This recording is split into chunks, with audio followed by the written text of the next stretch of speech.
Halo pemirsa, kami kembali hadir dengan berbagai laporan dari tanah air. Saya Chantal Della Conceta. Inilah Seputar Indonesia. Mantan Meneg BUMN Laksamana Soekardi menerima penetapan dirinya sebagai tersangka oleh Kejaksaan Agung terkait kasus penjualan kapal tanker Pertamina yang diduga merugikan negara ratusan miliar rupiah. Bahkan Laksamana menyatakan siap bila ia akan langsung ditahan. Pemirsa, proyek banjir Kanal Timur ternyata masih terkendali masalah pembebasan lahan. Wakil Gubernur DKI Jakarta pun pesimis jika proyek yang disebut mantan Gubernur Sutioso sebagai solusi untuk mengatasi banjir Jakarta itu akan rampung tahun ini. Kita ke informasi lain, aktivitas Gunung Anak Krakatau hari ini terus mengalami lonjakan. Gempa letusan serta tremor mengalami peningkatan yang tajam serta kawah baru mulai melebar. Peneliti gunung, meski sudah memasuki 3 kali fase krisis, hari ini Gunung Kelut belum menunjukkan tanda-tanda akan meletus. Meski demikian, suhu air kawah di Gunung Kelut terus meningkat hingga ke titik tertinggi sepanjang sejarah. Sementara sebagian warga yang tinggal di daerah bahaya masih enggan mengungsi. Pemirsa, apa yang ideal menurut pengusaha belum tentu sama di mata buruh. Sejumlah buruh menganggap upah minimum Provinsi DKI Jakarta tahun 2008 sebesar Rp972.000 per bulan tidak cukup untuk hidup layak di ibu kota. Dengan upah sebesar itu, mereka mengaku terpaksa melakukan berbagai cara agar bisa bertahan. Pemirsa, tradisi mudik lebaran yang begitu melekat seringkali mendorong orang berbuat nekat. Salah satunya kebiasaan memudik yang berbahaya naik di lokomotif.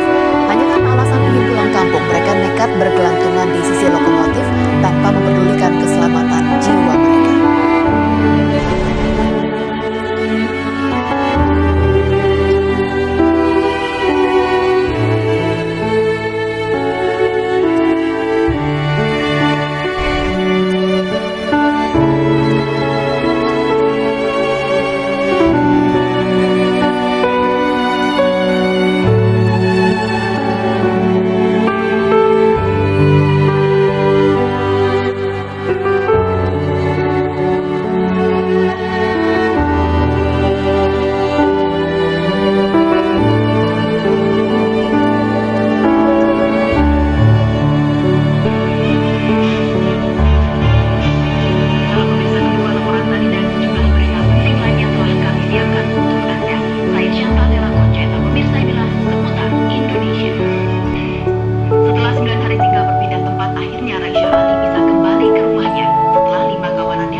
Selamat sore pemirsa, senang sekali menjumpai Anda kali ini. Saya Arifin Tomo, dan kali ini kami akan segera hadir selama 1 jam ke depan dalam acara 1 Seputar Indonesia. Dan pada perjumpaan kali ini saya tidak akan sendiri, namun saya akan ditemani oleh beberapa orang teman-teman saya, di antaranya adalah Putra Bapak. Ya, Arif dan Ki, bukan hanya kita berdua, ada 4 lagi. Ada banyak dong. Ada 4 presenter yang memang namanya cukup dikenal di tengah-tengah masyarakat. Rekan saya Isaya Baus Oka yang menyapa Anda setiap pagi di Nuansa Pagi, dan Gustaf Siang juga Isana. Buletin Siang juga. Kadang-kadang membantu Aiman ya. Dan juga ada Aiman Wicaksono di Buletin Siang. Oh, sorry. Dan juga Chantal Dekoncentra, tandemman saya di Seputar Indonesia. Menyambi buletin malam. Dan memang ini adalah kesempatan yang jarang ya, kita berkumpul di satu studio, kita berenam, dan bersama-sama ada sesuatu yang penting dan yang ingin kita sampaikan, yaitu adalah babak baru dari sejarah pemberitaan RCTI. Iya, dan babak baru itu adalah sebuah perubahan dalam wajah program berita RCTI yang selama ini kita kenal. Dan tentunya akan kami kemas dengan sebuah sajian istimewa. Tapi pemirsa, bukan hanya kita bernama yang akan mengantarkan momen istimewa ini. Nanti akan ada seorang tamu yang hadir, yaitu Maestro Magician Deddy Corbuzier, yang tentunya akan tampil dengan sebuah aksi unik yang pastinya tidak ingin Jangan dibocorkan dulu. ya. Iya. Jangan sabar. Ya, kita harus sabar pemirsa, dan pemirsa, kalau Anda sabar, Anda akan menjadi saksi sejarah sepak terjang News RCTI seputar Indonesia. Iya, betul sekali Aiman. Dan tentu saja untuk menggapai tonggak baru ini, ada begitu banyak babak-babak penting yang telah dilalui redaksi RCTI selama 19 tahun terakhir, hingga akhirnya mencapai titik ini. Dan pemirsa, kami ajak Anda untuk membuka album lama kami dari redaksi pemberitaan RCTI. Saya Berimbang. Saya Putra Bapak. Saya Chantal de la Concheta. Nah, kalau kita lihat tadi dandanan rambut, bajunya, penampilannya zaman dulu banget. Iya. Saya baru lahir, saya belum. Ya, betul rencana Mas. Itu saya harus bilang, catat ya itu. Nah, kita bisa lihat ya, 19 tahun tuh banyak sekali yang bisa berubah. Tapi satu yang pasti bahwa meskipun penampilan kita sangat sederhana, tapi adalah RCTI yang pertama untuk menyajikan tataran berita yang waktu itu tidak lazim dikenal oleh pemirsa ya. Sosial. Dan sadar nggak sadar bahwa RCTI merupakan stasiun televisi swasta pertama di Indonesia, dan RCTI juga pertama kali menyajikan program berita dengan gaya penyajian baru, pertama di layar televisi bagi pemirsa di seluruh tanah air. Iya, betul sekali. Dan tentu saja sebagai yang pertama, kita semua yang ada di sini tetap bersemangat untuk menjadikan Anda pemirsa RCTI sebagai yang pertama, dan tentu saja patut untuk mendapatkan segala sesuatunya yang terbaik tentunya. Ya, dan memang segala yang terbaik itu juga kami terus buktikan dengan prestasi yang terus kami pertahankan. Tidak terlena kita, yakni apresiasi yang tinggi dari Anda pemirsa yang hingga kini masih terus menjadikan program-program berita RCTI sebagai acuan.